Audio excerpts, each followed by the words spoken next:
My staff always prepares remarks for me, but I found that if I do it from the heart, it always comes out better. First of all, I want to thank every one of you that have come out tonight. We really appreciate not only your participation tonight, but your participation throughout your life, because if you were not interested in this very important issue, you probably wouldn't be here. So therefore, it means that you've been doing this pretty much all the time that you've been around. So I want to thank you. I want to thank our host, Community College Doctor. Thank you so much for that. I want to thank the crew, as I call them, on my staff. They do great work. I want to thank them for continuing to work overtime without pay. And Ryan Board, do not try to get them in the union, sir. All right, folks, so tonight, this is going to be what we would like to have a spirited discussion centering around children. And as we all know, it can't just be about the child, it has to be about the family. I represent North Philadelphia, a significant part of North Philadelphia, and I also represent Center City. So I have a sense of the challenges across the board and across the spectrum as it relates to the educational enhancement of the child. But I do represent an area that parts of it is 40% of the families are below the poverty rate. And as a result of that, you know, there are challenges outside of the classroom with respect to the parents and with respect to the resources or the lack of resources for that household and all the things associated with being in that particular category. So we clearly understand that we have to go beyond the traditional route, and I want to commend the Philadelphia School District for recognizing that at some point in time in the past, and they've actually moved towards a business model that hopefully addresses that. But the challenge has always been with the Philadelphia School District, particularly since I've been the council person, is money. And it's just, it is what it is. And I'm not going to get into pointing the finger in terms of whose fault that is, but the simple reality is that there are never enough resources for our young people and our families that support these young people. So I want to commend the school district for their role. And I also want to commend the PFT and the teachers that have played the role that they've played with respect to our schools. Now, we understand that we have some problems in the public school system. And we need to be about the children, and we need to be about the family. And we need to put all of our egos aside, starting with Darrell Clarke. All right? This ain't about Darrell Clarke. This is not about the unions. This is not about the staff. This is about those young people. All right? So as we get involved with this process, there may be some bumps and bruises, and there may be some egos that get massaged a little bit, because people say, well, you know, I was doing it already, or, you know, I want to do it this way. That's fine. That's a part of the debate. But at the end of this process, we really would like to come out with a template for how we can deliver services to children and families. So tonight, you will see a presentation that will start the discussion about how we can approach, in a very comprehensive way, providing family services to every school in the city of Philadelphia that needs it. Excuse me.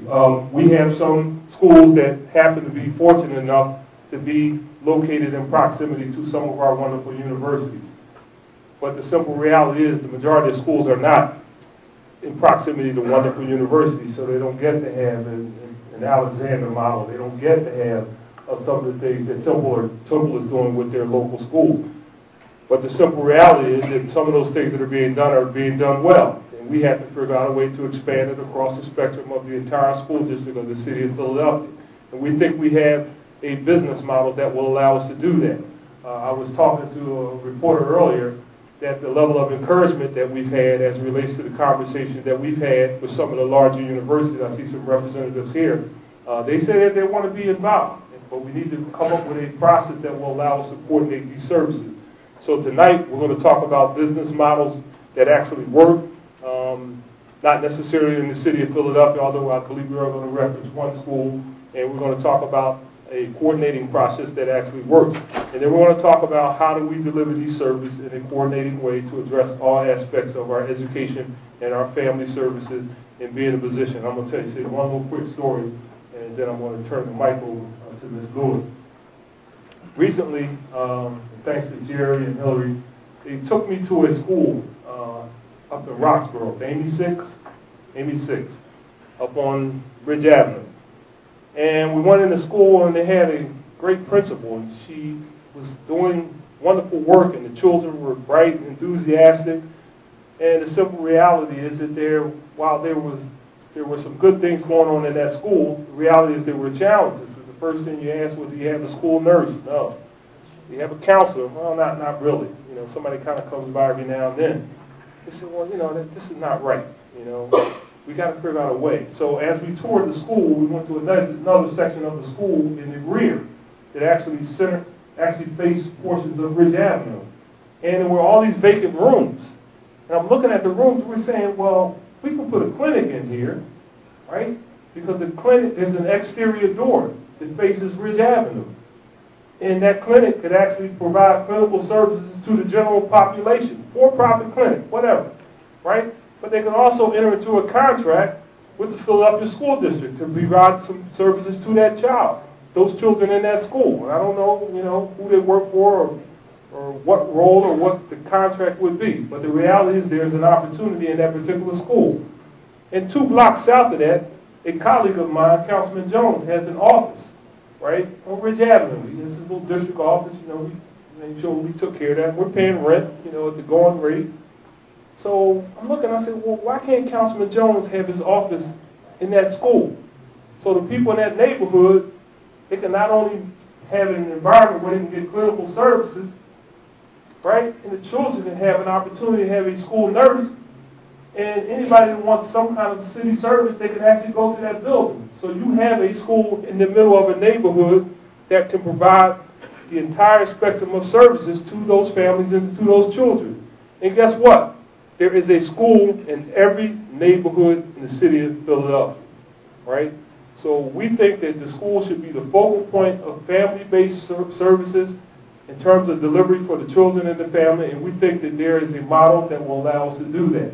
Now, this won't be easy, because there will be some schools that have no space or simply can't accommodate it, but we have to figure out a way to deliver that service as long as it's in proximity to that school.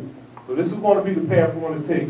We're starting here tonight in a very public way. We've done some really good research and talked to a lot of great people. And I want to thank everybody who's contributed to putting this document together. And hopefully we'll be in a position where we're going to stand with a ribbon cutting and open up the third community-based school, because I understand we already have a couple, and talk about the path of ensuring that we can replicate what happened in Cincinnati, where Cincinnati actually has figured out a way to do it in every school in their city. So, folks, I want to thank you all very much. Right now, I'm going to turn it over to Ms. Lewis, who's going to run the program, along with these wonderful moderators that we have tonight. Ms. Lewis? Thank you, Council President.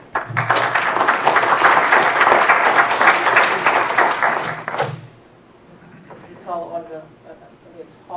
order to follow. Thank you, everyone, for coming this evening. So, why are we here tonight? Our goal is simple. It's to seek to improve academic performance for our students and socioeconomic outcomes for parents, the communities that surround our neighborhood schools.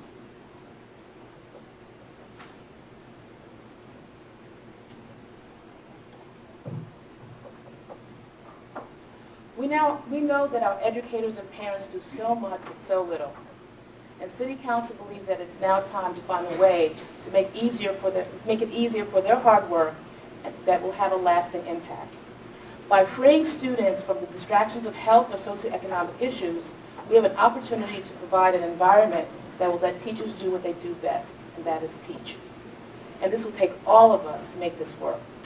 We will need the ongoing support of the school district, the mayor, the city of Philadelphia, parents, teachers, administrators, staff, labor, and most importantly, the community. And tonight, the City Council is here. We're here to outline the vision and ask for your support in helping us achieve this. Why do you believe that we need a school-based family service center? So I'm going to outline in 5 areas of research that have led us to this conclusion that school-based family service centers is a model that seeks to better academic outcomes in our children, better socioeconomic outcomes in our families, and through this, better outcomes for the community at large. Let's talk about the demographic context. Philadelphia, the city of Philadelphia, is a minority-majority city. What does that mean? We are 44% black, 13% Hispanic, and 7% Asian. 12% of Philadelphians are foreign-born, and 21% speak a language other than English in their home. The type of services that we seek to provide our families and children needs to be, 1, culturally competent, and 2, linguistically appropriate for our city's diverse population. With the economic indicators, Philadelphia's unemployment rate has consistently surpassed that of the Commonwealth of Pennsylvania. Our median income is about $35,000. Philadelphia's median income is $35,000 compared to the state's $51,000. Consistent with national trends, ethnic and our minority groups have lower median incomes than their white counterparts in Philadelphia. Because of this, families affected by unemployment and low wages are less likely to have health insurance. And what that results in is it compromises their access to health care services, it places them at risk for poor health status, it increases the chance of chronic absenteeism among school-age children, and it becomes a barrier to employment among adults. Health indicators. More than 30% of our children who receive some form of medical care are living with a chronic disease. And of that cohort, more than 30% of these children live with asthma. There is evidence that indicates access to school-based health programs reduces hospitalization rates and increases the number of days in schools among children with chronic conditions. 1/5 of Philadelphia youth experience childhood obesity, and school-based health services have also been associated with increased physical activity and better nutrition outcomes for our children. Safety indicators. The proportion of Philadelphia youth who are in a physical fight on school property at least once during the year was double that of the U.S. average.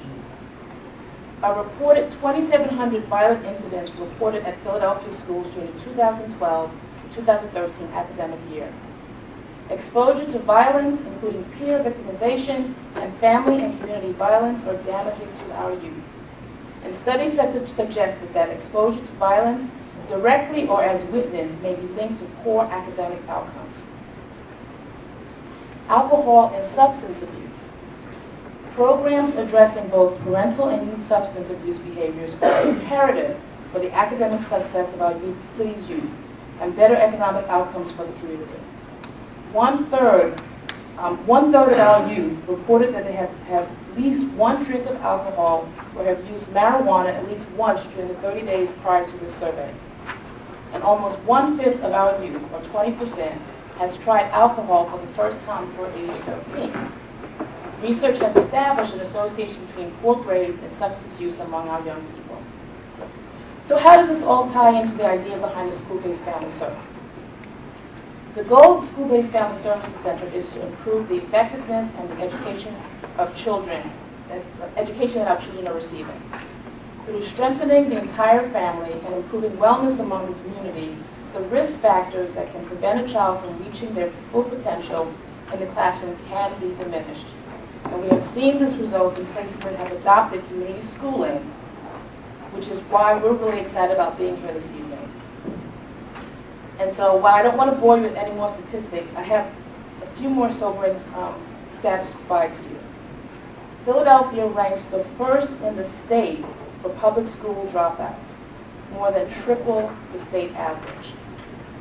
1/5 of our city residents do not have a high school diploma or its equivalent, and less than half of our students score proficiently or above on math and reading. School-based family service centers cannot fix every issue. They don't profess to do that. But they can work to get to the root cause of many problems that may be interfering with or preventing a child from attending class regularly, or for families getting the support they need to support the child in his or her quest to get a great grade and stay in school.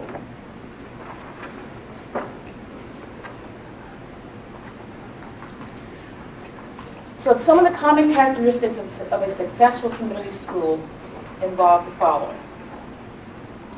One is a convenient location. That is where the school is at, where the services are provided in the school, on school grounds, or proximate to the school. Providing comprehensive full range of services, such as health, social service, certain enhanced services for the family and the community. Providing a coordinated team of high-quality care providers to ensure that proper and timely delivery of services, expanding community access to care. We seek not just to support the child, but the family and the community by providing a broad range of appropriate services and programs, and ongoing community engagement. And this is critical. Only you folks in the community know what's best for your child, knows what's best for members of the community.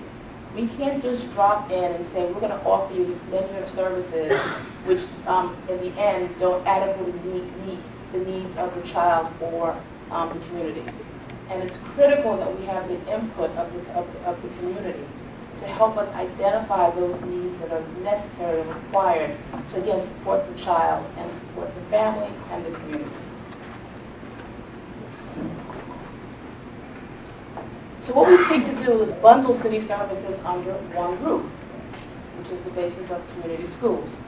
As Philadelphians, we already pay our fair share of taxes, and this is why the services they get in return should be easier to access, improve the entire family socioeconomic outcome, and by so doing, making for a better community.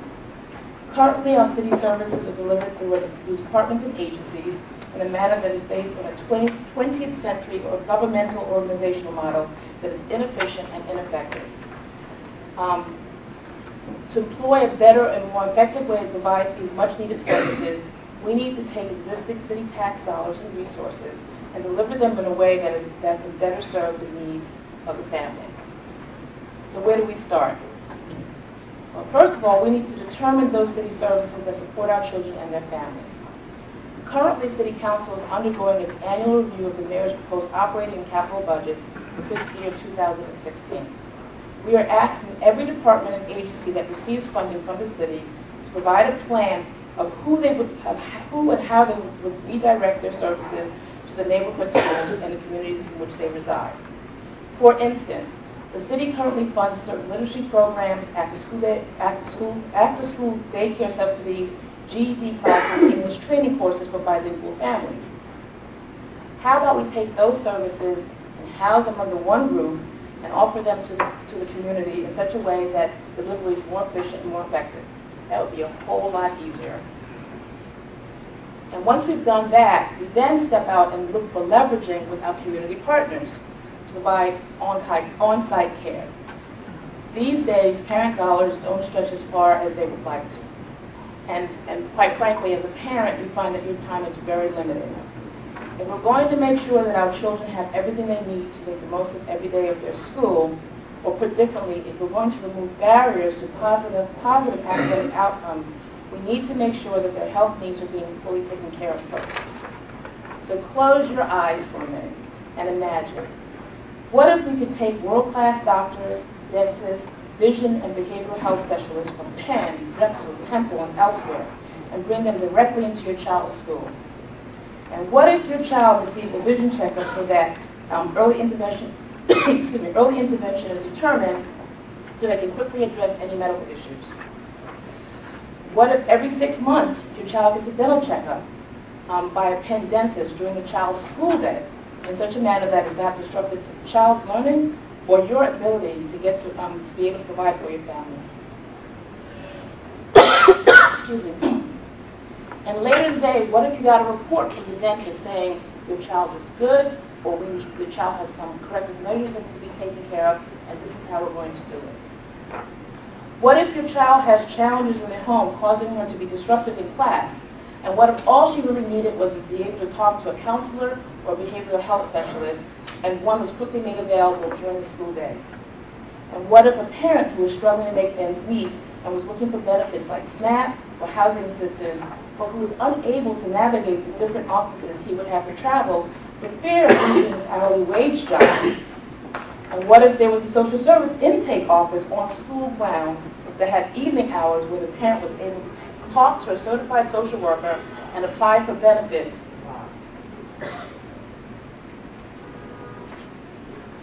while his child was receiving high-quality child care in the same school building? And finally, what if a parent could get their GED or job training certificate that would enable them to better their employment prospects, or even maybe get a promotion while their child was participating in a well-structured after-school enrichment program like karate, violin, soccer, physical fitness, or dance, all in the same building. This is City Council's vision for what every Philadelphia public school should be able to offer.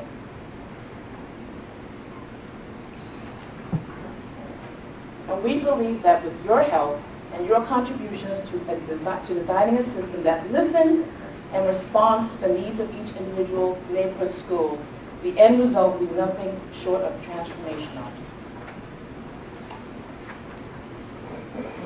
So what we need next is services that will evolve with the family and the community.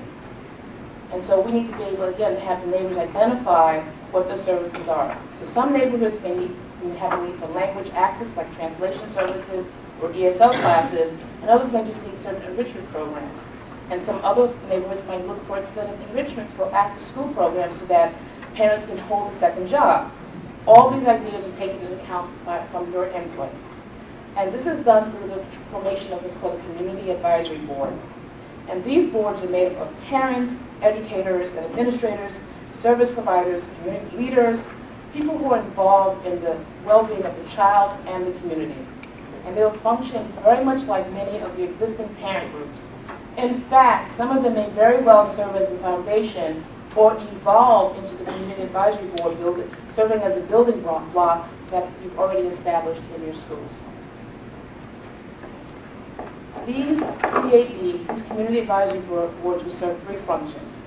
First, they're going to guarantee that there's ongoing community engagement. Second, they're going to interfere with site-based coordinator. And third, they're going to oversee the outcomes and make improvements where necessary. And then how do we pay for this? Well, we need to identify long-term sustainable funding sources.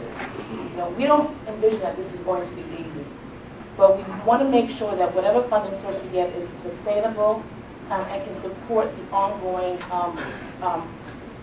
school-based family services center that we seek to establish. And a couple of sources can include health insurance that the families receive through social programs and redirecting existing city dollars that support our children today. Right now, about 1.5 million students across the country are already receiving a form of community schooling. And they include places like Cincinnati, Portland, Baltimore, and Albuquerque. And these are founded and supported by people like yourself who want to provide the type of wraparound service that we envision for our students, our children, and our communities. And there's no reason why we can't have the same for our children here in Philadelphia.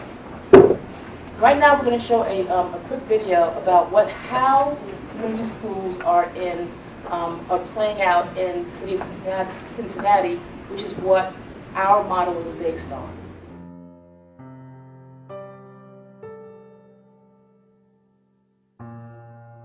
Like all urban school systems, Cincinnati went through a period of perhaps 30 to 35 years of decline.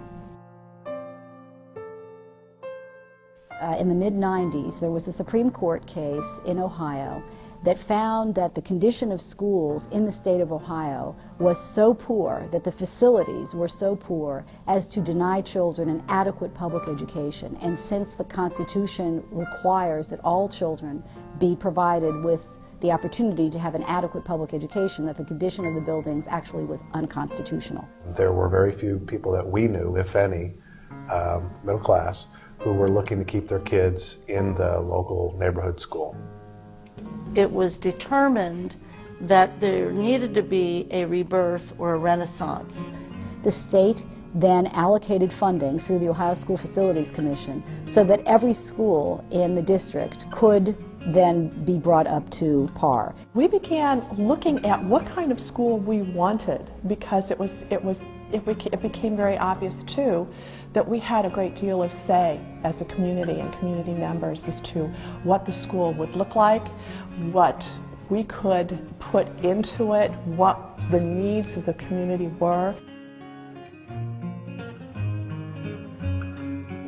And the idea was to spur anything that we possibly could to generate more activity from our residents as well as revitalize the community.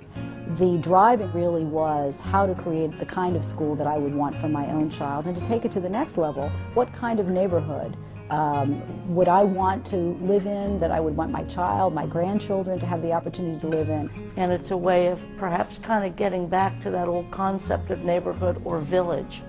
And when the community is thriving, and when there is an opportunity for that cultural and civic and social heart for a neighborhood, then the level of all boats rises, and then children are going to get to a better place.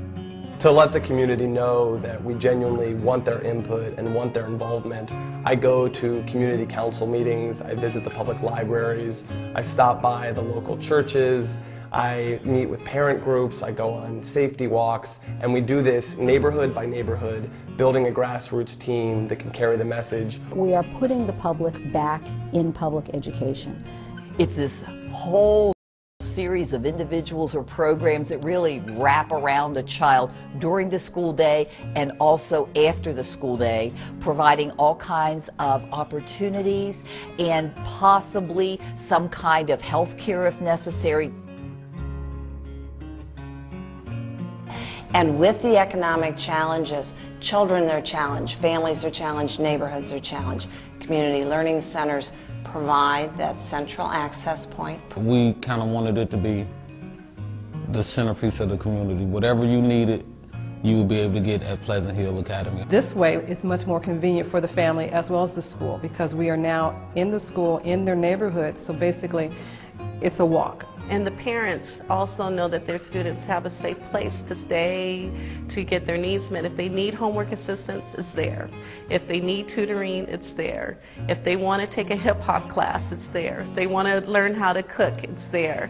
I do Cincy after school and Spanish class and violin class. These days, we're so focused on testing that I think we've forgotten that youngsters do need the art, the music, the physical education.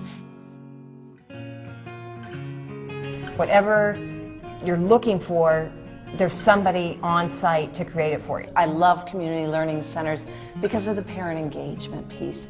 What a wonderful way to bring parents back in to the school environment, not just to the 8 to 3 environment, but to the full learning experience, and to allow us to use those schools. I think all the testing has shown us that children truly are unique in their learning styles and their pace, and we cannot expect that every single child is going to learn what is necessary to meet today's standards in that 8 to 3 model. I have to admit, I'm so proud to be affiliated with community learning centers, to live in this community. And as I think about it, I think the reasons I'm so proud, from a United Way perspective, the return on investment is incredible. Our dollars blended with other dollars, absolutely, we have seen positive change in our community. Moving from the traditional school into the community learning centers is really what I think the region is wanting us to do, and is envisioning dealing with the new child, the new family, the new neighborhood that we face. When we talk about community learning centers and all of the robust opportunities that they present, that is integrally connected to the quality of life that we are able to say to people our neighborhoods can afford them. And one of the ways to keep people in the city is to have strong city public schools, and we're excited to be on the forefront of that. The property values have gone up. They've remained good and steady. We see a lot of people who move to the community because of the school, and that's what we really wanted to see. And then after all of that, what it adds up to is a better community, a better place for students to be, a better place for parents to be engaged and involved. We would want every school to be a community learning center. And that doesn't mean that you only have community learning centers in neighborhoods where there is poverty or high crime, but you have it in every neighborhood, because every neighborhood has to regain that sense of village, has to regain that sense of kind of not only old school, but also the idea that this is the new school. Public school education can be just as good as private school education, I believe. In order to have strong communities, we must have strong schools.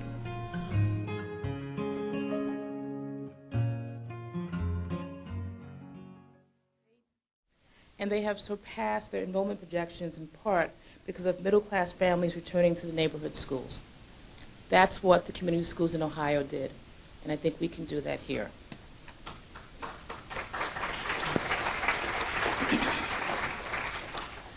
So in closing, I'd like to say that on behalf of the Council President and City Council, there's no model that is perfect for Philadelphia that we can simply copy from somewhere else.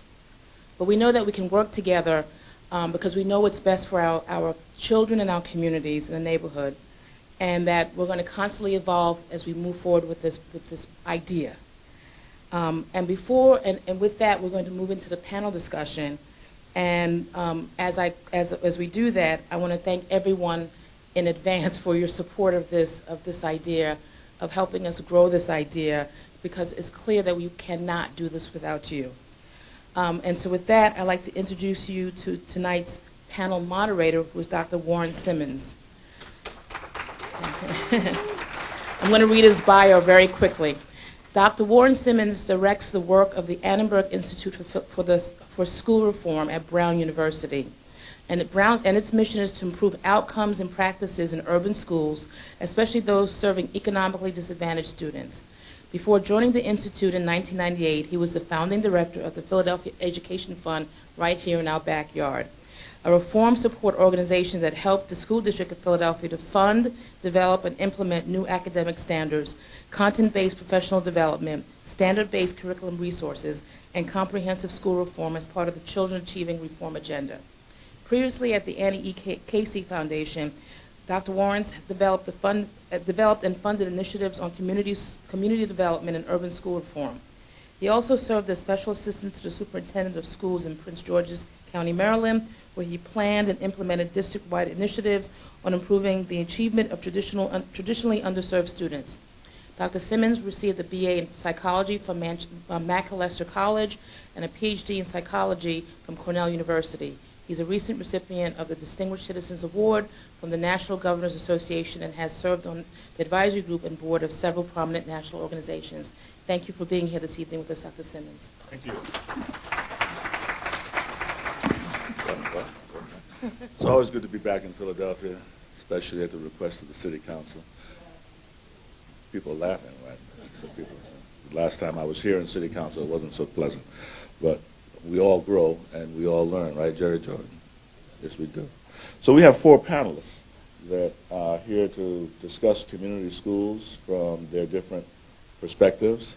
One perspective is that of an entity embedded in the higher education institution, the University of Pennsylvania. So Ira Harkavy, will you come up while I talk about you?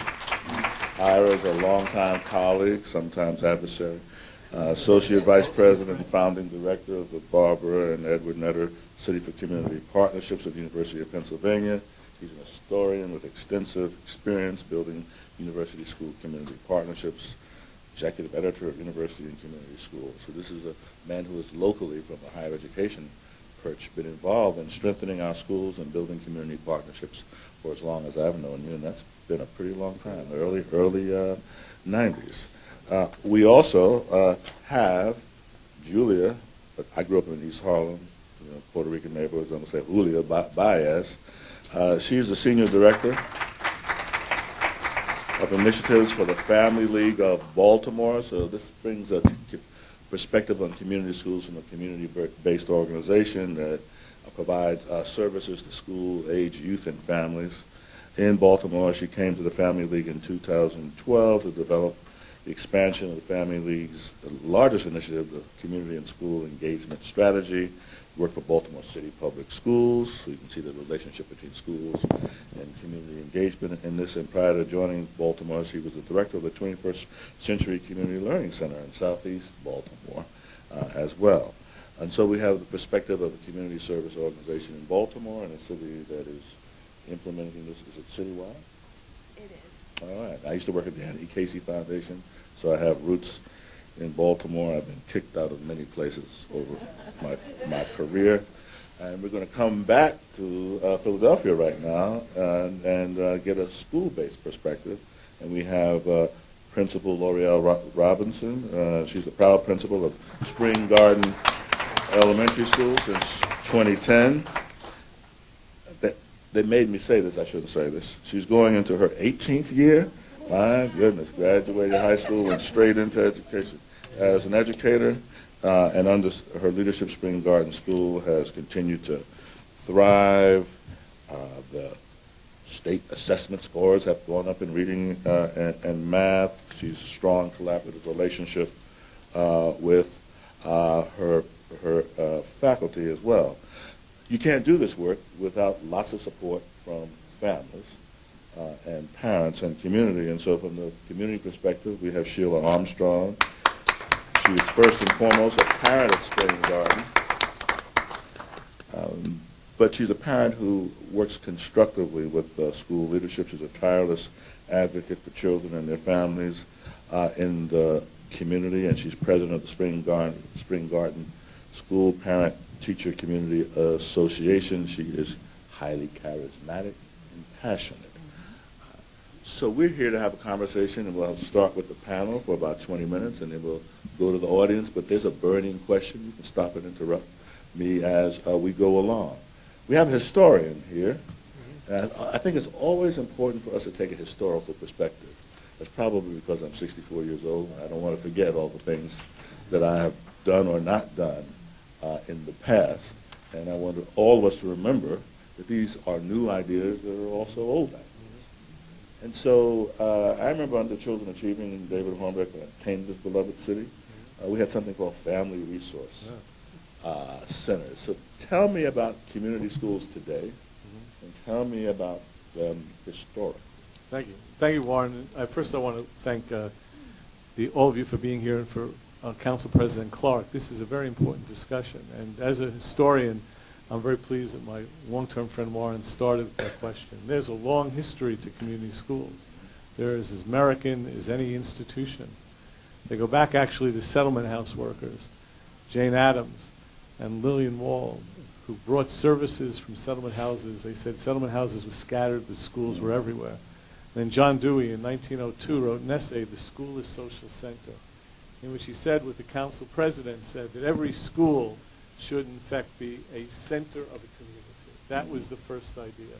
And there's been a history of the rising and falling of community schools occurring in southern areas such as Ballard, Kentucky, and in West Virginia, in which Eleanor Roosevelt supported the development of community schools. And in cities like New York, they had Benjamin Franklin High School run by Leonard Cavello, serving poor Italian and Puerto Rican communities. That was my neighborhood, by the way, East Harlem. But in recent periods, starting with an organization I founded as chair, the Coalition for Community Schools, in 1997, there was a rebirth of this idea. And the rebirth of the idea that goes back to resource centers and other activities was that community schools would not only be centers of community, not only engaging, activating, and serving the entire population, but engaging young people in active learning to solve community problems. So that young people would learn by working to improve the community, and the services would be provided for the whole neighborhood, not just for the children. And in that period, and that's why we have organizations providing services here and parents, there was a keen recognition that partnerships were at the center of the work. So that it became developed, for instance, in this city and around the country, starting with Penn but going elsewhere, to university-assisted community schools that see the connection of the university's academic resources to neighborhood development. And the development of schools in which the partnerships encompass every group, from the school district to businesses to the unions to neighborhood organizations to universities, working together to improve not just services for children and adults, but the learning of the children and, in fact, the development of children as democratic citizens of a democratic society. And that's where we are now. Thank you. Thank you. Principal Robinson, Ms. Armstrong, direct the question. We've heard an understanding of community schools from a historical perspective. This idea has been around. It's important. But what's meaningful about this idea from your perspective and your experience, leading schools and working with parents? Well, what I'm most excited about is that when a child feels better, then not only does that increase their time in school, but it also increases their ability to do better in school. But I'm also pleased about the notion that by bringing community services inside of the school building, it reinforces the idea that the school is a place that takes care of me. And so in our video, when there was a lot of conversation around the community and the village, but this is matching our intentionality indeed, which is the school is the lighthouse in the community that not only attends to our academic need, but the whole child, the village concept of supporting all of the child's needs, be it academic as well as medical, emotional, mental health, etc. So I'm excited about that idea. Yes. One thing that I'm excited about this idea is from a parent perspective, and especially me being a single mother of 2 kids, I love the idea because of the fact that it helps me with time management. Reality, taking care of my children is my responsibility. I take that, I own that, okay? But when me taking care of my child will cause me for taking off from work, a job a new job I might just have, an hourly wage that I can honestly, at the pay rate that's going on right now, I barely can afford to take care of my kids and deal with all the issues that I have to do to take care of my child. Having a place where I can get everything done really appeals to everything that I'm trying to do. That's one of the reasons why I picked the doctor office that I go to now, because that doctor office could see me and my children. The reason why I picked my dentist now is because of the fact that me and my children can be seen at this dentist office instead of me driving in this part of the city, that part of the city. That part of the community service program I really love. All right. Powerful idea. Does this make a lot of sense to you? It's audience participation time. Does this make a lot of sense to you? Yes. Right? So what's the big deal? Why haven't we been doing this? Right? We did do it. Why did it go away? Better question. We did do it. Why did it go away? Okay. Let me start that story from my perspective, and then I'll get perspectives from Baltimore into the conversation. Well, at the national level, for much of the last decade or so, we have been dealing with a reform narrative generated by education reformers. I guess I'm not one, in that group. That basically says the problems of schools and student outcomes have to do with bad teachers, bad schools, and broken systems. If you follow that narrative, then the solution is strengthen accountability. Right? Go to portfolio systems, eliminate central offices, and develop turnaround models where schools go to fail. Right? That's a narrative that you see in the race to the top, that you see in lots of state reforms.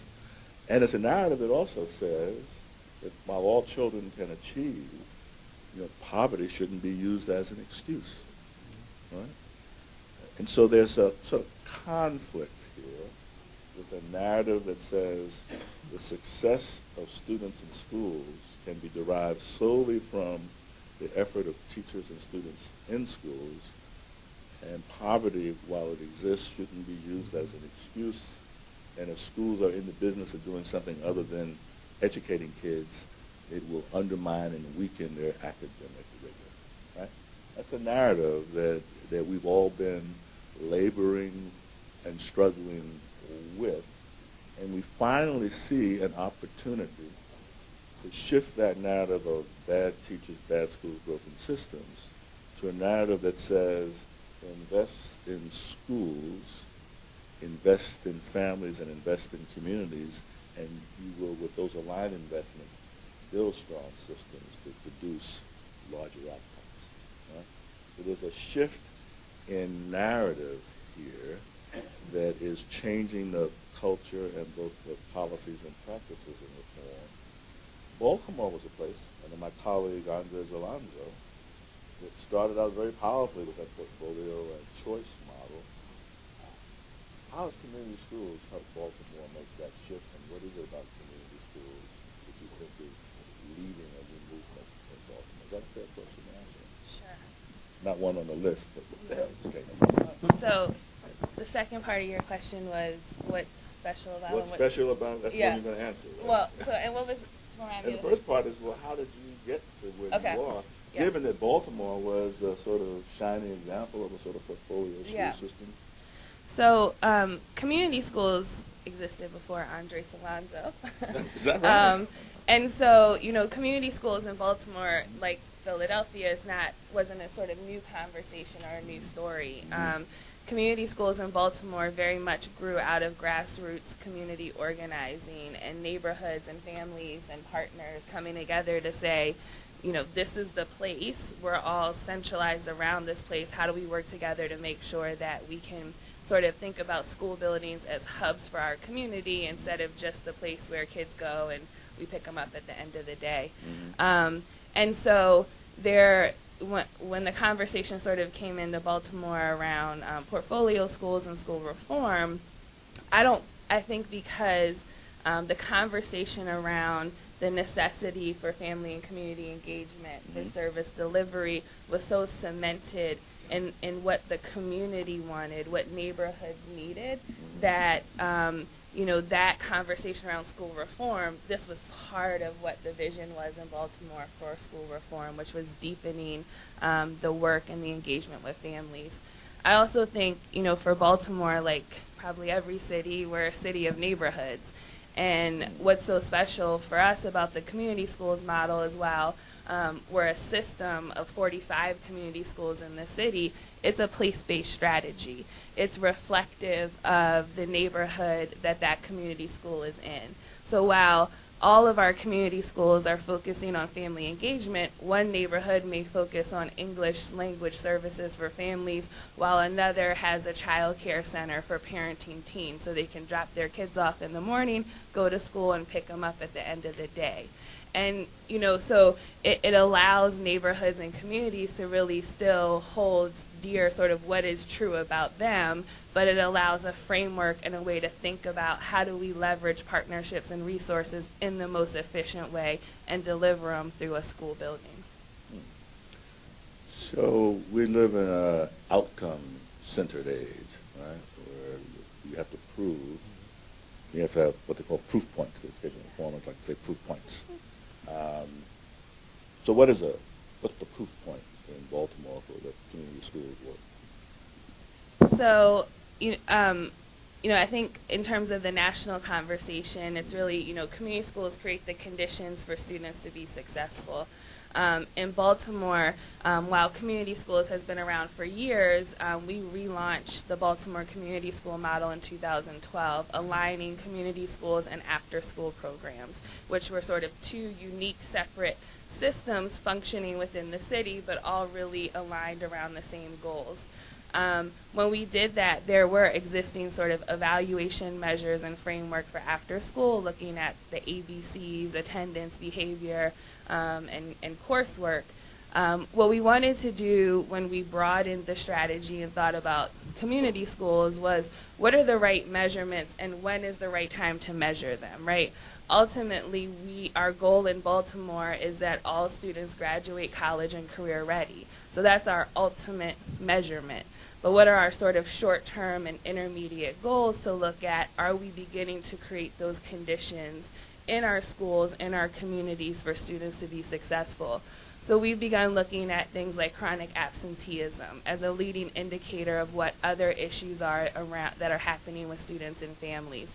We've seen a reduction in that in community schools, even in the first 3 years of the implementation, but schools that have been around for 5+ years, a drastic difference around attendance, chronic absenteeism, suspension, looking at disproportionalities in suspension. Are we looking at sort of an equity strategy for our city? Also looking obviously at student achievement, And one of the things that we've seen locally in Baltimore is increased parent involvement in decision making at the school level. So helping to build the capacity for families to be at the table when it comes to making decisions around how that school is run and operated are a couple things that we're currently looking at. So Principal Robinson, Armstrong, what would it mean for you and your community and your school if you had a full range of services? What kind of services are most important to be your highest priority? And what kind of outcomes do you think they would produce in your community? Well, I can echo what Ms. Bahi has said as far as what we want is exactly what some of the things that she shared, which is increased academic achievement, attendance, students that come to school on time, obviously a reduction in suspensions and serious incidents, as well as obviously grades in addition to standardized test score increases. But I think what I know is that we need it all. I mean, we need medical, we need dental, we need vision, we need mental health services and support. Our families and students need counseling. So we need it all. It would be difficult for me to prioritize three other than to tell you that we want to make sure that we meet the diversity of needs that our students have. I think to echo what you said earlier, which is also we want to change the narrative so that it's strengths-based as opposed to focus on deficits. We know that the deficits exist, so how can we use the services that we have in the city to provide support to the whole child so that we can improve all of the outcomes that we discussed? One thing that I do as president of the PTCA at our school is I make it a point to talk to the parents. Every time a parent's in the office, when I'm in the office, I talk to them. And one thing that, regardless of what parent that I talk to in the school, our parents is dealing with real life issues, okay? And these understand that our school, Spring Garden, is in North Philly, okay? I am a North Philly PHA public housing resident, all right? And I just want to give you a vision of what we're facing in our area, okay? We have a low income, we're low income, period. I'm low income. I have a job and still receive food stamps because I am low income, all right? One thing that I tell the parents, just like with me, I share my story with the parents because we all have something that we overcame to become the person that we are sitting here. And I share my story with the parents because of the fact that they have a story too, and I hear their story, and I feel their pain. One thing that I know that our parents need everything, like our principal said, but one thing, the three services that if I have to choose three services for our parents and our needs, one thing is literacy. Okay, with low income, you have to look at the literacy rate. That's the realistic of it. In our neighborhood, our parents don't have GEDs, high school diplomas, so they don't have appreciation for education. So how can I get these parents involved in their child's education when they don't have appreciation for it? Or how can I ask this parent to help their children with their work, especially if they're at 7th and 8th grade, they're getting algebra now. What I used to get in high school, this is what our children getting now. And if our parents already dropped out, they can't help their child with that. You know, so one thing is definitely literacy and math skills. That is another one of the skills. Another thing is technology.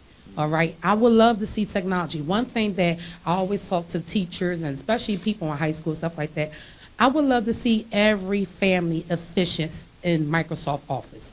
And that every family, the child that's graduating from high school have a Microsoft Office certification, all right? Because that right there, you can't do anything in this society without knowing a keyboard, instruction, anything, all right? So they definitely need that technology skill service. Like, you'd be surprised, I sit with parents just helping them create email. That right there is something big because everything's through email, and they don't even have an email address. And then the final other thing service is life skills and emotional intelligence services. And the reason why those services is important, the life skills part, a lot of people want to blame the parent, but unfortunately, if you're looking at the demographics in the high school of the area I'm coming from, some of these parents don't even know how to be parents because they didn't have good parents themselves. So for that reason and that reason only, we need some life skills and emotional intelligence services, because of the fact that sometimes I sit down with the parents and I'm like, all right, tell me what you want to talk about and I'll articulate it for you, so that way you ain't coming off ignorant or ghetto or anything like that. We want to articulate this so that way you sound like the professional you want to be and not know this is important, or how to deal with emotional intelligence skills, how to deal with the teacher that done pissed you off without even being pissed off, or giving off that those things is needed, because we got to have them just not in our life skills but in our jobs. We always, like I tell my parents, there's always going to be something. As my pastor say, I repeat him all the time, there's always going to be something in life. If not, keep on living, and I tell our parents, we got to learn how to handle whatever's coming up. And we got to save that face, because our kids watch everything you do. Everything. So as parents, we got to save face. So those are the three main services from my perspective is needed in our area. I haven't forgotten you, Ira. I haven't forgotten you. So we saw a film clip of a successful community school effort in Cincinnati.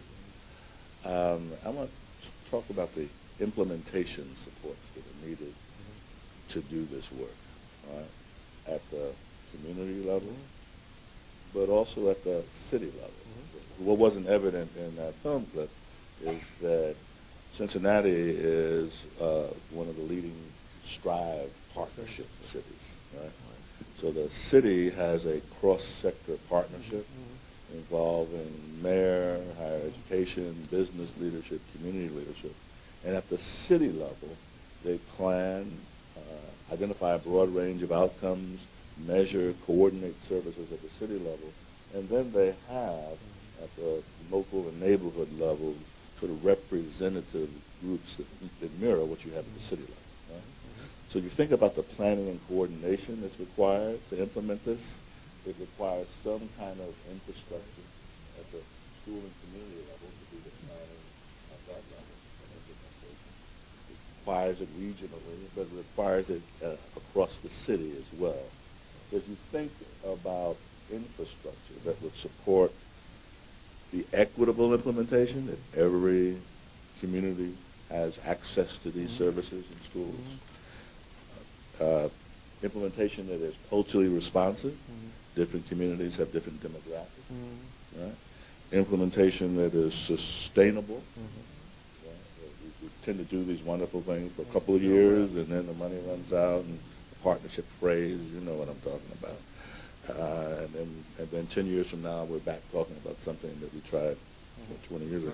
So when you think about infrastructure, what's promising in Philadelphia, either at any of those levels, to mount this? So I'll address that first in Philadelphia, and then actually talk about a model to consider that is also something that has national visibility and discussion. I think that Ms. Armstrong touched on very important aspects of why community schools, and relates to infrastructure, require comprehensive partnerships. The issues of poverty and disadvantage aren't secondary to learning. It's part of life, and there needs to be a comprehensive approach to deal with those issues. And I'll just give, from my standpoint, first on universities infrastructure, and then I'll talk more broadly for other institutions. And we've been at this work since 1985, and the issues of infrastructure in part come about because it's linked to the core work of the university. People talk about a health center.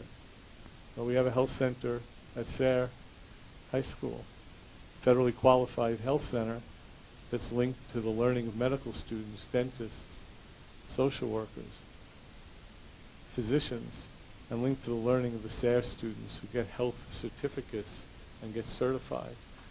The issue is, and in fact, pipeline programs where students learn careers in cardiology, in areas of neurology, in areas of gastrointestinal services, and work at the hospital of the University of Pennsylvania and learn their curriculum. So the issue of infrastructure is linked, and I teach my students, I'm a historian, but my students do college access and career readiness at Sayre. And colleagues do environmental studies courses on lowering lead levels in communities. So the first infrastructure question for every institution is it needs to be part of the core work of the institution. So every agency, as well as institutions, can do their work better by cooperating with community schools. This is not one-off for just part and brief. And the issue about this in terms of this work, if you look at literacy and technology and emotional and psychological health, there are so many different agencies that take that as core, and certainly core to what higher education can do. So in this city, turn to this city, there's an organization here that should be part of the infrastructure, and that's the Philadelphia Higher Education Network for Neighborhood Development. And we have Liz Schreiber, who's the director of K-12 16 partnerships, and we also have Margaret, right, and she's a VISTA worker who works at that project, and they work with 30 higher eds in the city and form partnerships. So I do agree with the council president that not every neighborhood has a higher educational institution. They have 30 members throughout the city. What else would be infrastructure? Getting the various city departments and to want to work together at a school is an effective place to deliver services. Another issue of infrastructure, what you look at, is not only getting the core work of institutions together and the core work of teaching and learning, so the teachers and principals have to be central to community schools, but it also involves taking not just city money, state and federal money, and directing it to the locality. It's a concept that's been used as democratic devolution, where the monies in federal, state, and local go to the school level. They go to the neighborhood, and neighborhood coalitions work on that. And the other aspect would be labor, health and human services, education, commerce. Those funds, rather than separate, see the school as the hub. And what you need in terms of an operating organization is first, the conversation. Is first, these parties in the city need to talk. The organizations that take leading roles need to talk. They need to have the various partners from higher education, from social service, have conversations, and then work out what works best with an agenda that says we will use existing monies more effectively in our localities that add to the school and do not detract. Additional resources, so that's the structure I was going to. I'm going to go here and then here. Infrastructure in Baltimore, what does it look like? So quickly on the infrastructure in Baltimore. So Family League actually sits as an intermediary organization in Baltimore City. And so what we do is we actually pull together resources from multiple different places, so state, local, federal, philanthropy, and we blend those resources to create the holistic community school strategy. And so we are both the funder as well as providing the professional development and the capacity building for community school coordinators as well as their organizations. We don't do any of the direct service. What we do is we fund the community-based organization who is the content expert for that neighborhood and community and who can leverage their resources in addition to putting a full-time community school coordinator in each of the schools that they work with. In addition, because it is very expensive to get the proof points and do the evaluation and all of that work, we manage a centralized data system that tracks all of the efforts throughout each of the community schools, roll that data up on a global level, and are able to evaluate the impact of the work in each of the community schools. And our other role as intermediary is to really do the work around bringing together those key agencies on a system level. So our community schools are really sort of a microcosm of what Family League is doing systemically across the city. So on our board sits the Department of Social Services, the Health Department, Juvenile Justice, the Mayor's Office, the school system, as well as key stakeholders and partners throughout the city. So we're all having the same conversation about the same work and exactly sort of thinking about what we're talking about here. How can we efficiently use funding? So we are funded through the Department of Social Services to provide family stability services in community schools because preventing families from being in the system is less expensive than on the back end. Yes. We are now moving towards audience participation, questions and comments that I will continue to insert myself as well. Do you have a question? I didn't have a comment? Okay, I'll get a question. Right. I'm concerned about the income disparity between Philadelphia and the rest of the state. It's unforgivable, really. And I'm assuming that some of the people earning $35,000 a year in Philadelphia are working two or three jobs to get that $35,000. People in other places are working one job. How can a parent possibly be? I was a working mother. I have a husband and two of us, but it was hard. It was hard.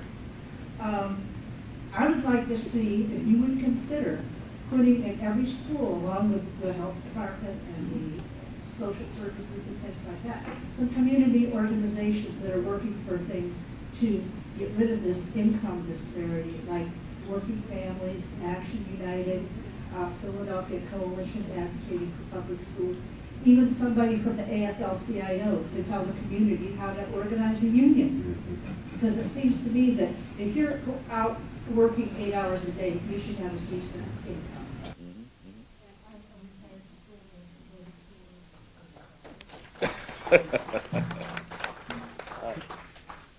So this is a comment question around the role of community in community schools, in part, and the role of community in bringing a broader set of issues relevant to each community into the conversation. It's not just about services, but about the supports needed to narrow income gaps. So you want to speak to that from any perspective you have?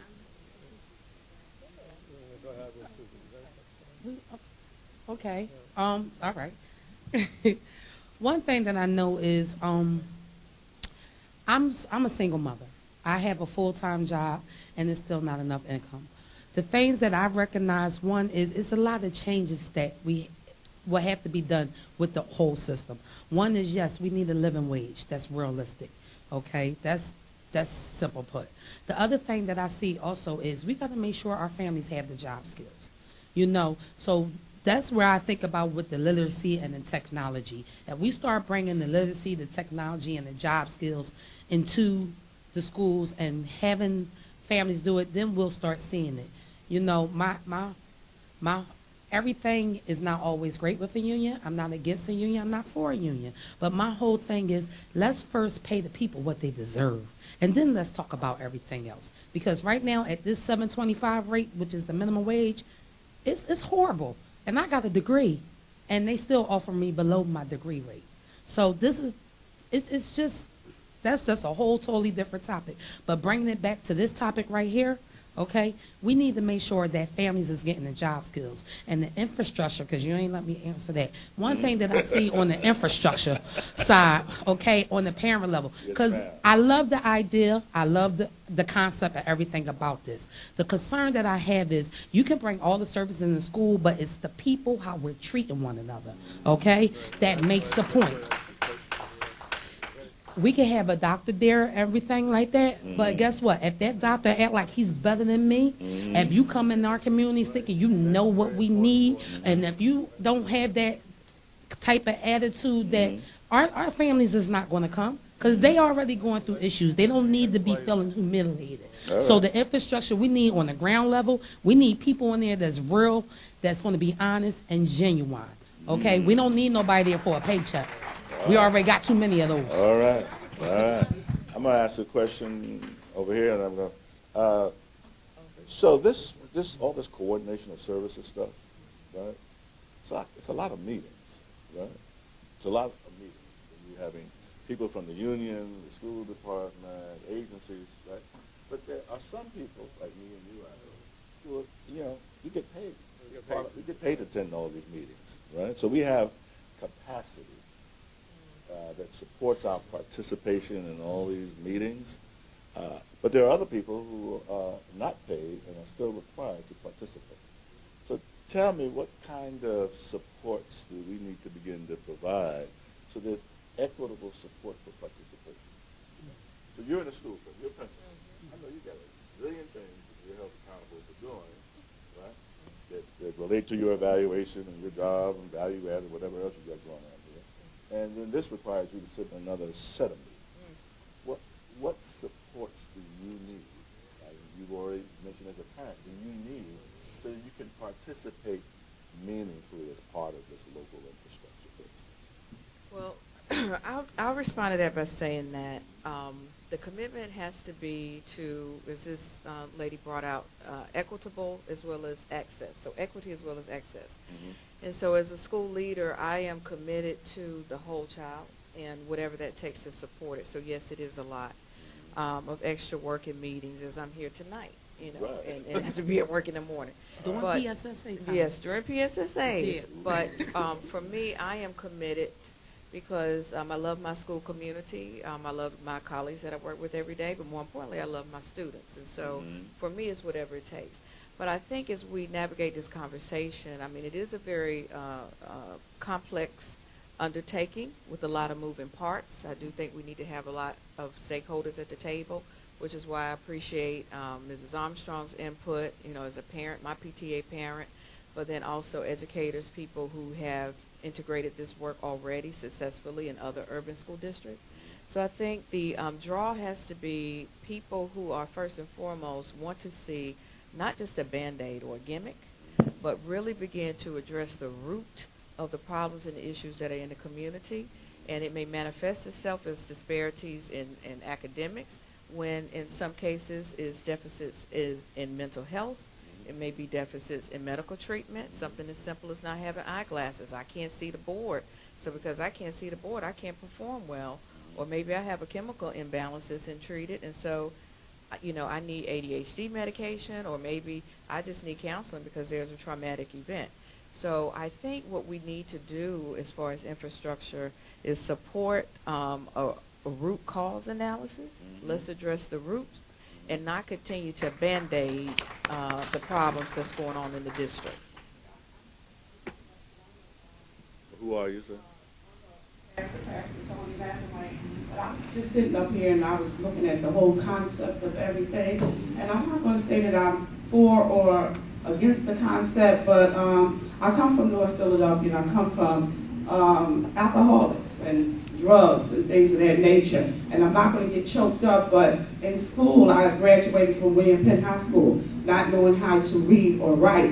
And so I know my destiny was towards poverty and welfare line. But I come from a list of parents who it was acceptable for the grandmother and the daughter and whoever followed to follow the pattern of welfare. And so I'm sitting here and I'm trying to get a grip, and I'm trying to ask God to really help me, because we're kind of lost. I just met this young lady today at the faith-based meeting, and we started to talk, and you have to excuse me because I'm so choked up. And so education is important to me. I come from homelessness and abuse for 35 years.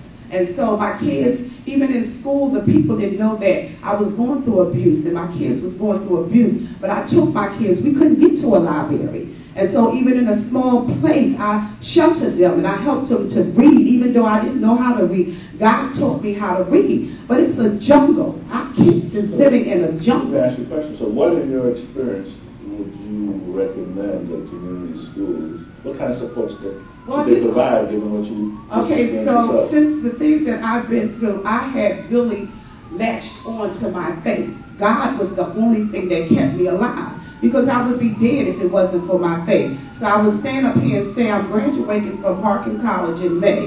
And so we had to do a presentation. And so my presentation that I gave, and it was my first time, I did a whole PowerPoint. It took me 7 hours to do a PowerPoint. But I did my PowerPoint on will the true church stand up? Because I preach about that, because God didn't train me in the 4 walls. He came to me and he taught me. And I'm sitting up here listening and I'm trying to comprehend, and I want to cry, I want to scream. And I'm saying to myself is, if we don't get a grip and get God or prayer or some type of faith base or something, because that's what held me together.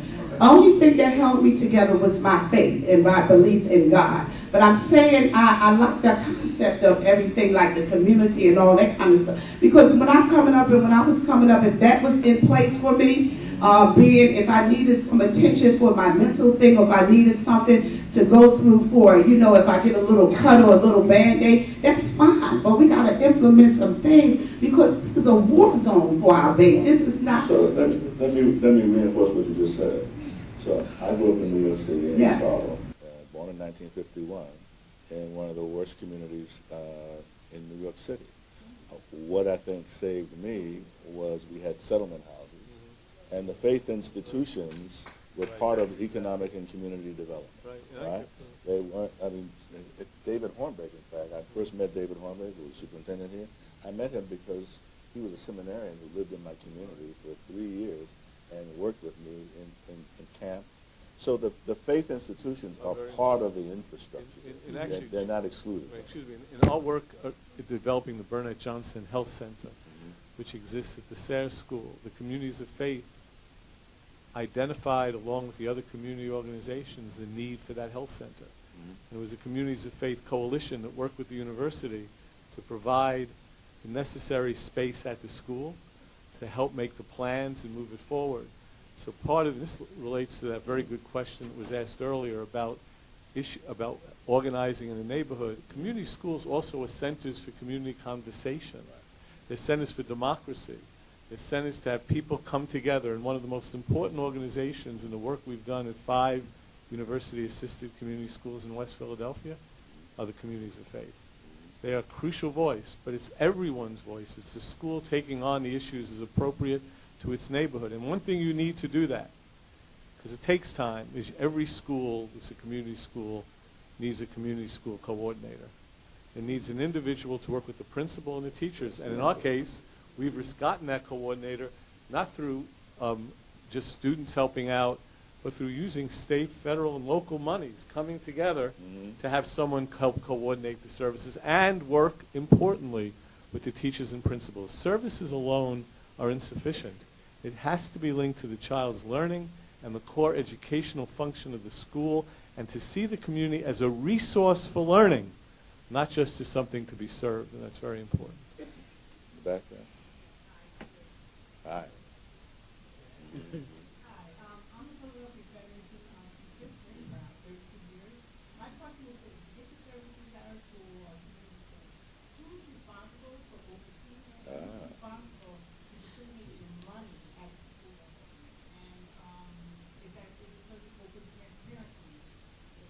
Right. What does it look like in Baltimore, and then Ira, from your experience and others, what do you recommend? So in Baltimore, I just want to mention one thing. So on thinking about sort of relationship as the core of the work, when we started in Baltimore and we thought about, this model and relaunching it, we just put out an open RFP and said, who wants to partner with schools, right? And so whoever the first partner was that showed up and knocked on a principal's door, the principal was like, yeah, sure, I'll apply for the RFP with you.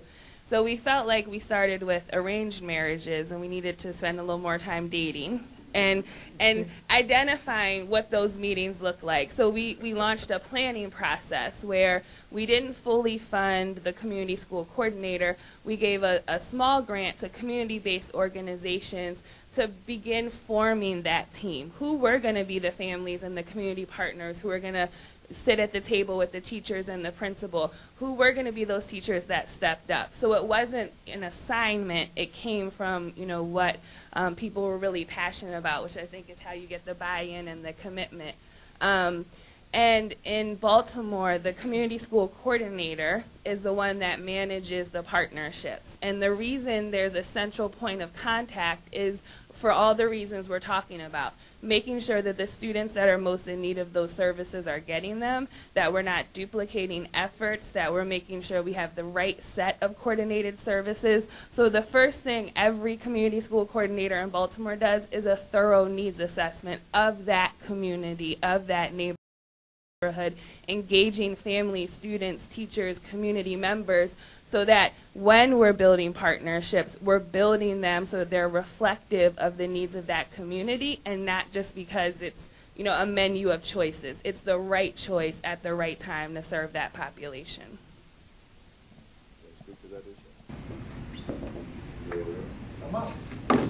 Thank you all for coming, but I think I want to ask Darrell Clarke something.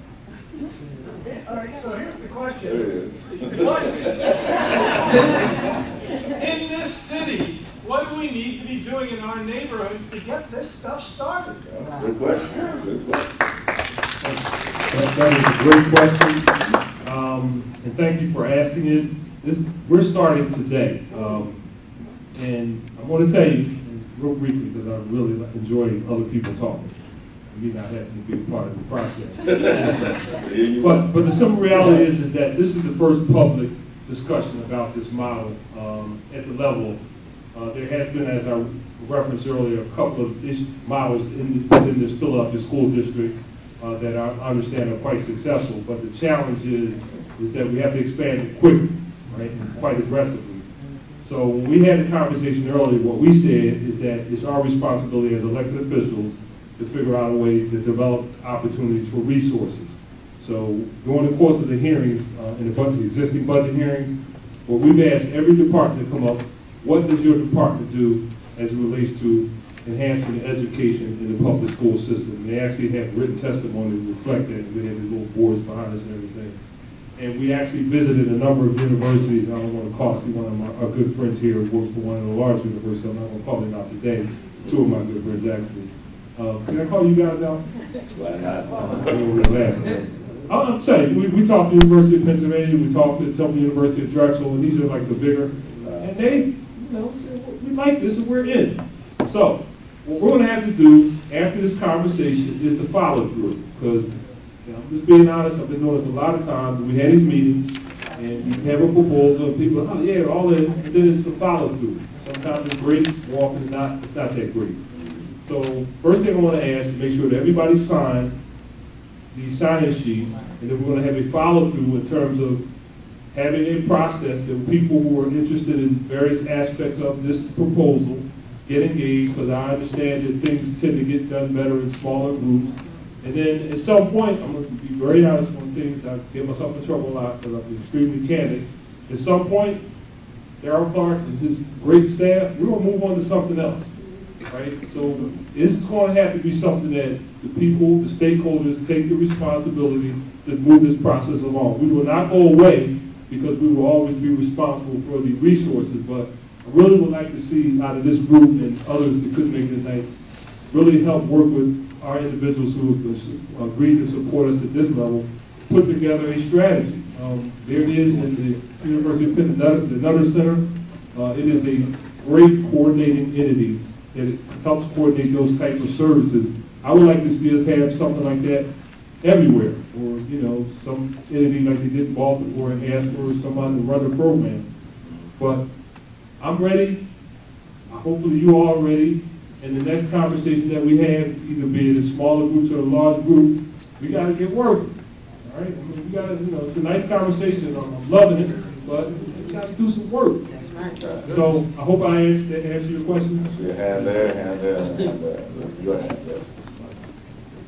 My name is Margaret McLaughlin. I am with SPEN. I am an AmeriCorps Vista. I have been, this is my second year. I was in a school last year as a community partnerships coordinator. This year we are in 13 schools, and we're doing a year of service. It's not a full-time salary partnership manager that a school needs, but we're doing a piece of the work. And a lot of our partnership coordinators in these schools are working with CUAs, a community umbrella agencies. Thank you. And I know that the school district has talked about their two schools that are community schools, South Philly and Strawberry Mansion, co-locating the CUAs with the school. I think this is like an infrastructure kind of thought question, but using those CUAs and those relationships that have already been formed with DHS and those CUAs to grow those social services in the schools, but also, I mean, in Cincinnati, in Hartford, Connecticut, in the Lehigh Valley, the United Way has a really big part in community schools, and I'd like to see them brought to the table.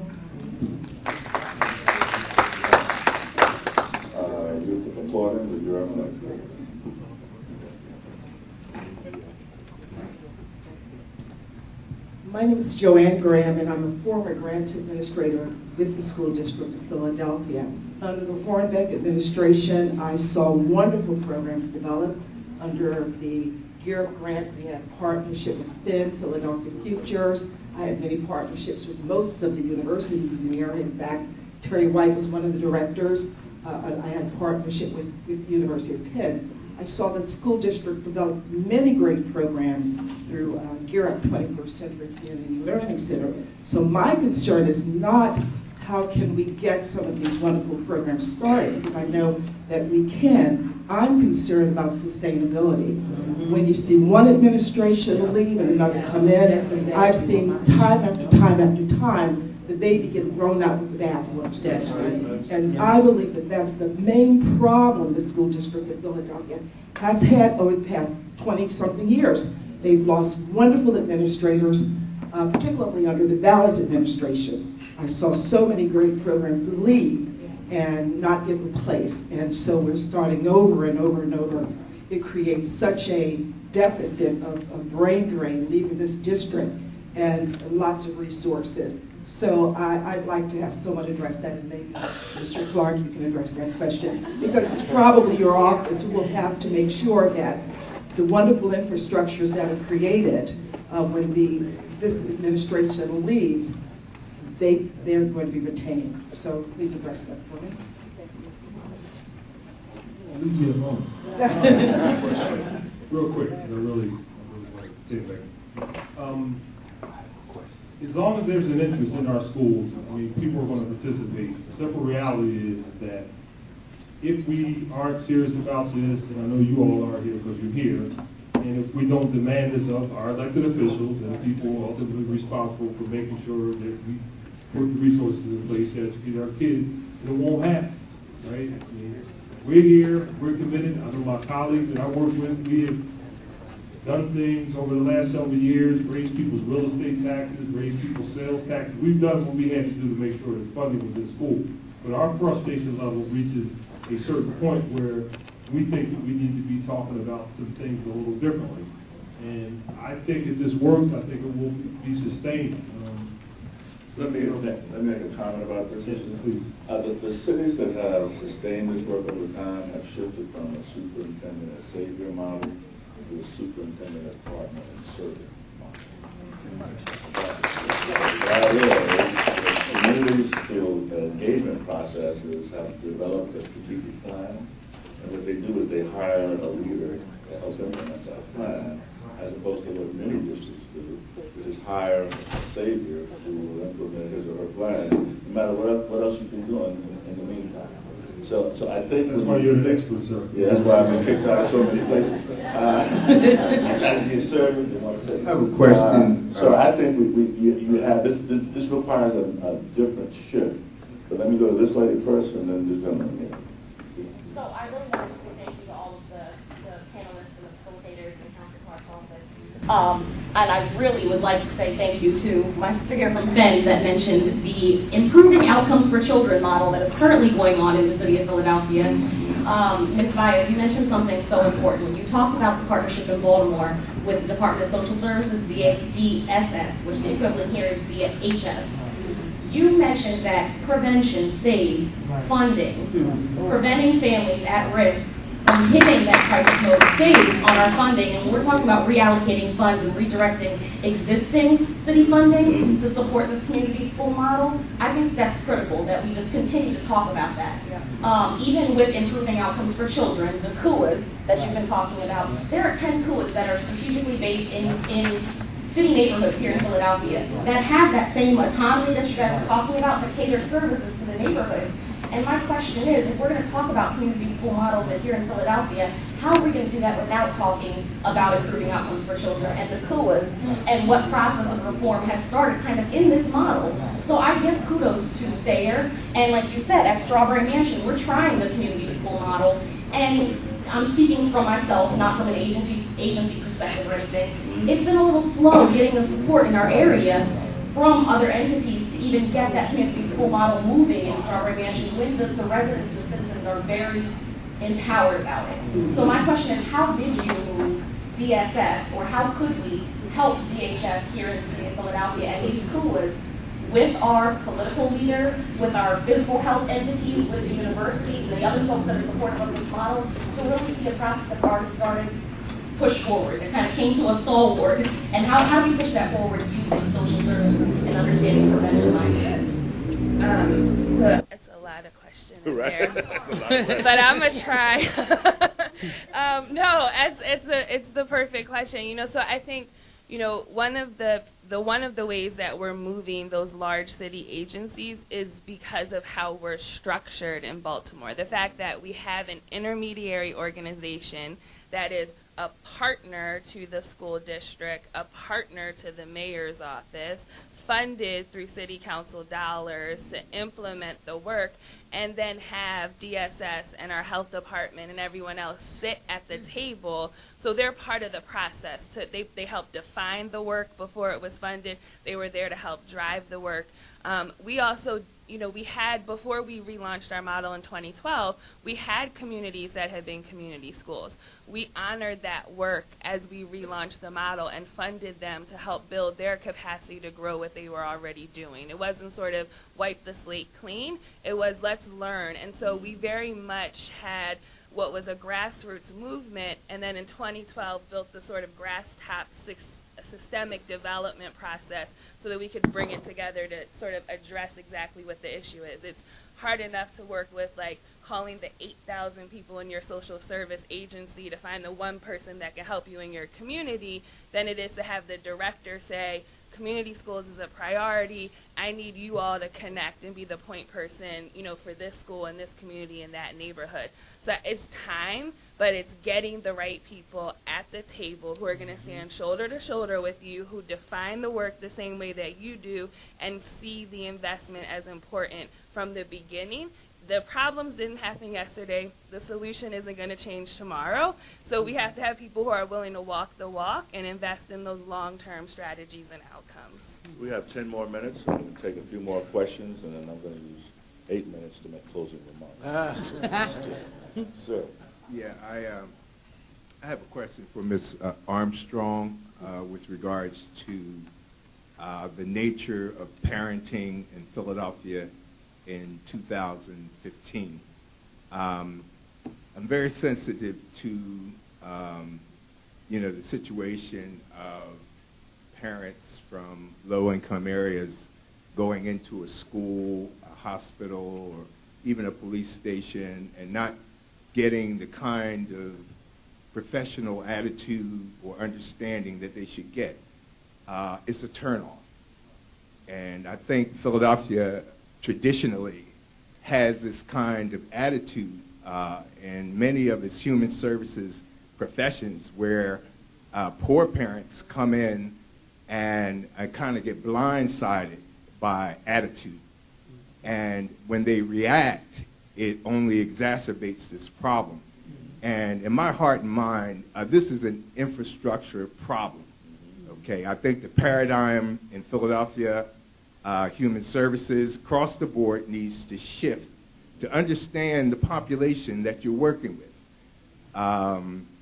When the pastor and Ms. Armstrong shared their life's experience with you, you folks who may not really understand that or really feel that, you need to educate yourself as to what that experience is like. If you've never been to Strawberry Mansion or Kensington and really understood what's going on there and think that you want to put a model there, then you need to think again, because that experience is very real, it's very deep, and it's not Ivy League. It is not a situation where your degree is really going to give you the answers. You have to know that, you see. And to me, in my heart of hearts, that life's experience is just as critical as a part of the infrastructure as anything that you guys do, because those parents are going to have to, in their life experience, develop those children all the way into and beyond adulthood. You know what I'm talking about today, because I got 34-year-old kids that I'm still parenting. That's You right. follow me? Yes. So if you don't look at that demographic and really understand it, when you talk about PHA and the cycle of public housing, and you don't have folks who can really get in there and talk to the parents at that experience, guess what? You're wasting your time. Exactly. You're wasting time and money. Thank you. Let me ask a Philadelphia question related to that. So in New York City, which is doing a community schools initiative, the community organizers, both adult and youth organizers, are a major partner. The Urban Youth Collaborative, the Coalition for Educational Justice, the Alliance for Quality Education.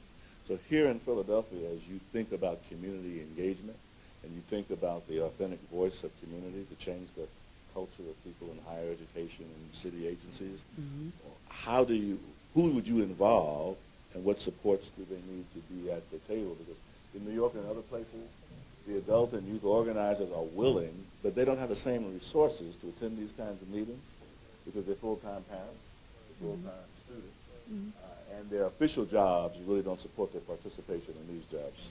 So as you think about community engagement, what does that look like? And you want to speak to that? I do. Go ahead. I go after y'all. You're deferring to each other. Nice. Y'all stop. Sir, I want to just thank you for your comment because you're absolutely right. Okay. There is a need for cultural sensitivity in schools. And what I can tell you for myself, and maybe, Ms. Armstrong, she's my PTA president, can echo that, which is it takes leadership, right? So that in our intent to try to help people, that we are not being insensitive, okay, because we have not had those experiences. And so you're absolutely right, because you cannot help me if I don't feel like you understand me, okay? And it is not just starting with this initiative in terms of bringing the city services in, but also starts with the educators and the practitioners that are in the building working with children every day. And that's something that I'm very sensitive to, which is I cannot service my students, I cannot service my parents if I'm standing in the place of judgment, right? Or if I am somebody who, and I could tell my story, and I've, spoken with Mr. Jordan quite frankly about the teachers that are in my building and how fantastic they are, not just because of what they offer my students academically, but because of what they offer from their heart. And Ms. Armstrong can echo that we can talk about all of the outcomes. They're both qualitative as well as quantitative. What I see on a day-to-day basis are teachers who I walk kids home. I'm in the neighborhood. We take kids home door to door. I have gotten in the middle of fist fights to break kids up. Yes, I've gotten in the middle of fights between families. Yes. Okay, they got brandishing knives at each other. And so we cannot talk about changing outcomes and bringing partnerships together if we don't first start from a premise that we have to be the change that we want to see. And it starts in the building. It starts with the teachers that are leading that. And so that's why myself and Ms. Armstrong, we have to be united in this. We have to be on the same page, because the one reason I don't do this for the money. I do this because this is my calling. I do this because I care about kids that look like me and other children who want to use education as their vehicle out of PHA and generational poverty and all those other things. So I think your point is very well received and taken, and that myself, Ms. Armstrong, or the others at the table, we cannot do right by this if we don't interrogate our power and privilege. Absolutely. Ooh, Ira, you going to say something? Right. Gentlemen. Oh, I was going to let you go. I was going to go last. You go ahead. It's better not to follow you anyway, because you're so. So that's fine. So let me just also say that I thought that was a terrific comment, and I want to put it in just to add to that idea. These schools cannot be service delivery to the people. Exactly. They cannot be just delivery of services.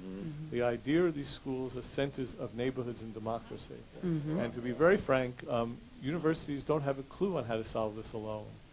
No one has a clue to solve it alone. John Dewey wrote a long time ago, he said that the reason we don't have democratic neighborly communities is because it's in the first instance an intellectual problem. What does he mean by that? We don't know how to do it, and no expert alone will know how to do it. It needs to be partnerships, and this isn't rocket science. It's harder than rocket science. This makes rocket science look simple. So we have to do this together with the universities learning, with the agencies learning, and eventually having the services delivered by the community together. They know best what's needed, but they have to do it with the teachers. They have to do it with the principals as part of the school. The last bit about that is That's why the curricular connection is so important. It can easily become just services unless young people and community members are involved with helping to solve the problems of their neighborhood as they see it. So the projects we've developed are in health and nutrition, not because we wanted to do it, it's because the community wanted to do it, to sell fruits and vegetables, to grow fruits and vegetables, to have children learn about nutrition and health.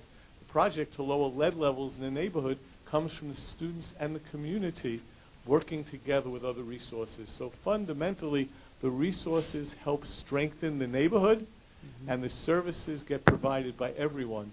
And the university changes as much, if not more so, by learning from the communities with which they work. So I just want to compliment you on your Last comment question. Ron Whitehorn, I'm with the Philadelphia Coalition advocating for public schools. We came together 3 years ago to fight school closings. We're students, we're teachers, we're community people, we're parents. And we found in the course of that fight, we came up with a vision for community schools, because we understand it can't just be about we're against what you're doing, we have to have a vision. So we've been on board with community schools all along. And I just want to say, Warren talked about there's two narratives. We need to be clear, this isn't just about having a nice, polite discussion about what we want to see. This is a fight, folks. This is a fight. The school district is not through closing schools. They're not through privatizing schools. We saw Senator Smuckler wants to turn over our low-performing schools to the state. So this is a fight for a humane, nurturing vision of the schools our children and our families deserve. And we have to make it a fight. We have a meeting on April 29th, our coalition, to plan strategy to build a movement from below to support this initiative. And I'm really excited about what Darrell, Clarke, and folks here presented. So please, we're at Arch Street Methodist Church. What time, Rebecca? 5:30, April 29th. Come on out. If you want to talk about how we're going to build this fight, that's the place to come. Thank you. Okay. Oh, I'm sorry. You want to make a statement? I want to ask a question. Okay. Is this meant to complement the services that are already existing in the schools, or is this a replacement to things that we already have? I'm a school nurse in Philadelphia, and we already have a mental health program at one of the schools that I work at. I have two different schools, 1,500 children I'm responsible for, in two buildings. I already have the Eagle's Eye Mobile coming to provide vision services for glasses. One school, they saw 30 children and gave glasses. They're coming May 6th to my other school to do that program. And we also have a dental provider that comes for the children that do not get their care outside and submit the paperwork to school. So my question is are these partnerships going to replace what's already in existence? Or is it going to complement the work that we're already doing? So I can answer that from Baltimore's perspective. So seconding the idea of a strength-based approach, the needs assessment process is both to look at what are the gaps, but what are the existing opportunities to build and enhance. It is in no way meant to replace anyone's position, to take partnerships that have been successful out of a school. It is really how do we better coordinate those services. You're at a 1 to 1,500 ratio right now. The reality of being able to fully serve that entire population, I imagine, is extremely hard. And so the ability to have a full-time coordinator that knows this is your caseload, here's the gap in our school, and here's the gap in our community. Let's figure out who can fill that, who can support this, so that we have a holistic model, coordinated care, multiple providers, but also making sure that, we've had examples in Baltimore where one kid had 3 mental health providers while 97 other kids couldn't get into the building, right? And so making sure we're directing services in the most efficient, effective way, but definitely not taking a job or replacing a partnership, enhancing where it exists. Closing comment. Sir, would you? Oh, I'm sorry. Oh.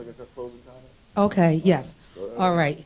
My closing comment is this. The reason why part of me support this is because I know what happens when you do come into neighborhoods that is poor and distressed and provide services. All right, and I share my story because of the fact that I am a child that grew up in a home with a father addicted to crack. Okay, I have been abused in all type of ways under the sun. I've been hurt, everything else. Okay, in 2005, one of the things that was worst thing happened to me, my son father beat me up, put me in the hospital. From there I went into Women Against Abuse emergency shelter. Okay, in their emergency shelter, I got the support that I needed. Okay, I got the therapy I needed to deal with all the past issues and the hurts of growing up in a home with a father addicted to drugs. Okay, and if you don't know nobody addicted to drugs or ever been experienced there, you don't know the hell we seen growing up. All right. When I got into that Woman Against Abuse shelter, I started dealing with my issues. Okay, they gave me the support that I needed. I was a high school dropout. I dropped out of school at the age of 15. All right, they gave me the support I needed and the encouragement and the positive to start making positive steps. Okay, to make them positive moves and them positive services. I got the psychology help to deal with the pain and everything I was dealing with. I got the positive support on them days when if anybody went back to school like I did, and thank God I just got my master's degree and I thank God for it. You know, that's all God. All right, that's all God, because of the fact that He allowed my worst situation to turn out to be my best situation. Okay, and that's why I stand now as an education advocate. I've been doing Women Against Abuse advocacy work since 2009. For the past 2 years, I've been doing education because to me, it clicked while I was in school. All right, education is where it all starts at. In the home is where it all gets at. The reason why I support this program, because this program is putting services in the home where it's needed. I really do believe that if we start empowering families with the services they need, we will empower our schools, our community, everything. It starts at home. This is why I support this program. And this is why everybody here, I hope you support it, bring your opinions to the table, and let's get this thing going. You know, and hold our elected officials accountable. You know, that's part of the job too. It's part of the job. I think with that, there's nothing more to be said at this time, but there's a lot more to be said in future times, events, and occasions, because you do have to, and we do have to, build a movement, and I'm happy to be part of it and support it in whatever way you ask. And so thank you for this opportunity.